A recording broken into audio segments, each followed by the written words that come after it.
Hannah Cornelius, gadis cantik ini ditemukan meninggal dengan kondisi yang mengenaskan di sebuah daerah perkebunan anggur terpencil di Afrika Selatan. Kematian Hannah menjadi sorotan media yang tercengang akan kebrutalan si pelaku. Siapakah pelaku yang tega melakukan hal brutal tersebut?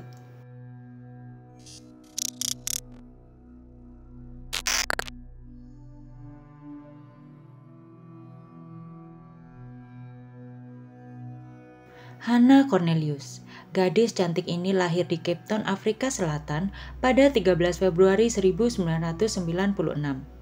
Ia lahir dari pasangan Willem Cornelius dan Anne Cornelius. Sang ayah adalah seorang jaksa dan sang ibu memiliki firma hukum yang cukup sukses di Afrika Selatan. Hannah tinggal bersama orang tuanya dan seorang adik laki-laki yang menderita autis. Menurut keluarga, Hannah dikenal sebagai anak yang agak pendiam, namun ia memiliki hati yang begitu baik. Empatinya terhadap lingkungan sekitar membuat orang-orang di sekitarnya kagum padanya. Pada suatu ketika saat ulang tahunnya yang ke-16, Hannah mengatakan pada orang tuanya bahwa ia tidak menginginkan hadiah untuk ulang tahunnya karena Hannah berpikir bahwa tidak adil jika ia harus mendapatkan barang-barang mewah ketika di sekitarnya ia masih melihat banyak orang yang menderita karena kemiskinan. Oleh karena itu, ia menginginkan untuk mengganti hadiah ulang tahunnya dengan mainan dan keperluan lainnya untuk membantu anak-anak yang masih hidup dalam kekurangan. Menurut teman-temannya, Hannah adalah seorang yang berkepribadian sangat baik. Dalam lingkungan pertemanannya, Hannah dikenal ceria, menyenangkan, dan selalu berusaha untuk membantu sesama. Ketika meninggal, diketahui Hannah merupakan mahasiswi di Stellenbosch University dan mengambil jurusan humanitis yang mengajari tentang bahasa, filosofi, sejarah, dan lainnya.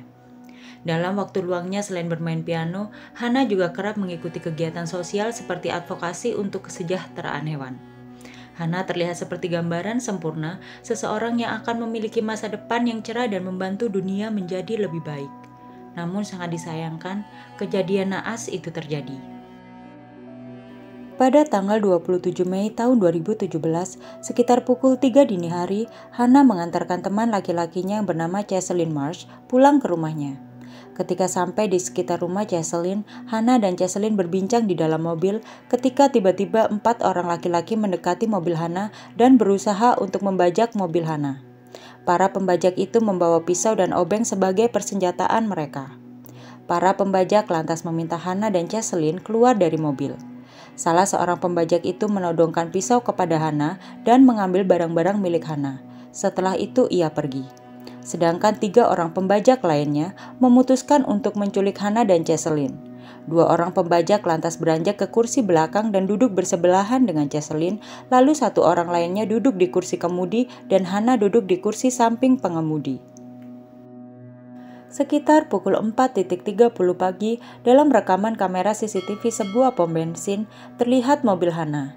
Kemudian salah satu pembajak terlihat memasuki supermarket yang berada dalam area pom bensin dan mencoba untuk mengambil uang milik Cheselyn di dalam mesin ATM di dalam supermarket. Namun Cheselyn memberikan PIN ATM yang salah kepada si pembajak yang membuat si pembajak bertambah marah. Di satu sisi Hannah sangat kooperatif dengan si pembajak dengan beranggapan mereka akan melepaskannya dengan selamat. Ia tidak mengatakan apapun kepada para pembajak dan hanya melihat ke depan tanpa pernah melihat para pembajak. Salah satu pembajak mengatakan bahwa mereka hanya akan menggunakan mobilnya untuk kembali pulang dan sesudah itu mereka akan melepaskannya. Namun para pembajak itu berbohong. Awalnya para pembajak itu ke rumah seorang pengedar narkoba guna membeli narkoba. Dan sekitar pukul 5.30 pagi, mereka lantas berkendara menuju kota terdekat, Shriefontein, kota pinggiran Cape Town. Disinilah para pembajak itu meminta Cheselyn keluar dari mobil dan kemudian memukulinya dengan brutal. Akibat pemukulan itu, Cheselyn mengalami luka parah dan hal itu membuat salah satu telinga Cheselyn menjadi tidak berfungsi. Para pembajak itu berpikir Cheselyn sudah meninggal karena betapa banyaknya darah dan Cheselyn yang terlihat tidak sadarkan diri. Para pembajak akhirnya meninggalkan Cheselyn di tempat itu. Menurut pengakuan Cheselyn, ia baru sadarkan diri hari berikutnya dan segera mencari bantuan. Hannah yang masih disandera oleh para pembajak sangat ketakutan dengan apa yang ia lihat. Ia kemudian bertanya apa yang akan mereka lakukan kepadanya.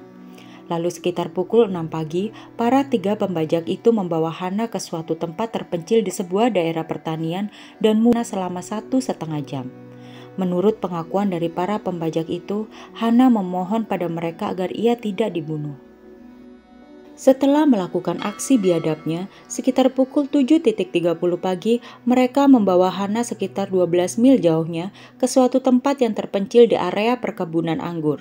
Di sana para 3 pembajak menyuruh Hana keluar dari mobil dan kemudian pisau. Tidak puas dengan itu, mereka lantas mengambil Hana dengan batu besar itu.